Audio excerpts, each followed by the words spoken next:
ಒಂದನೇ ತರಗತಿಯ ಮಕ್ಕಳ ಬಗ್ಗೆ ಹೇಳಬೇಕು ಅಂದರೆ ಅವರು ಮೊದಲನೇದಾಗಿ ಪೂರ್ತಿ ತರಗತಿಯಲ್ಲಿ ಇರೋದನ್ನು ತುಂಬ ಚೆನ್ನಾಗಿ ಅಭ್ಯಾಸ ಮಾಡಿಕೊಂಡ್ರು. ಶಾಲೆಯಲ್ಲಿ ಕಲಿಯುವ ಬದಲಾವಣೆ ಬಹಳ ಬೇಗ ಅವರಿಗೆ ಹೊಂದಿಕೊಂಡ್ರು. ಕಲಿಕೆಯಲ್ಲಿ ಆಸಕ್ತಿ ತುಂಬ ಇದೆ. ಮಕ್ಕಳು ಎಲ್ಲ ವಿಷಯಗಳನ್ನು ಚೆನ್ನಾಗಿ ಕಲಿತಿದ್ದಾರೆ.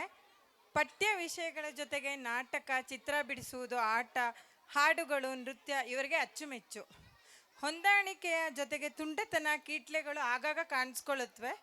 ವಾಸ್ತವ್ಯ, ಪ್ರವಾಸ, ಭೇಟಿಗಳಲ್ಲಿ ಮಾಹಿತಿಗಳನ್ನು ಕೇಳಿ ತಿಳಿದುಕೊಳ್ಳುವ ಇವರು ತಾವೇ ನಾಟಕಗಳನ್ನು ಕಟ್ಟಿ ತಾವೇ ಭಾಗವಹಿಸಿ ನಮ್ಮ ಮುಂದೆ ಪ್ರದರ್ಶನ ಕೂಡ ಮಾಡ್ತಾರೆ. ಗಲಾಟೆ ಮಾಡಿದಾಗ ಅವರೇ ಸಮಾಧಾನವನ್ನು ಹೇಳಿಕೊಂಡು ತರಗತಿಯ ಎಲ್ಲರೂ ಚೆನ್ನಾಗಿ ಕೂತ್ಕೋತಾರೆ. ಎಲ್ಲರೂ ಬಹಳ ಆತ್ಮೀಯವಾಗಿ ಎಲ್ಲರನ್ನು ಮಾತಾಡಿಸಿ ಹಾಗೂ ಎಲ್ಲರೂ ಹೊಸ ಹೊಸ ವಾತಾವರಣಕ್ಕೆ ಹೊಂದಿಕೊಂಡು ವಿಷಯಗಳನ್ನು ಚೆನ್ನಾಗಿ ಆಸಕ್ತಿಯಿಂದ ಕಲಿತಿದ್ದಾರೆ.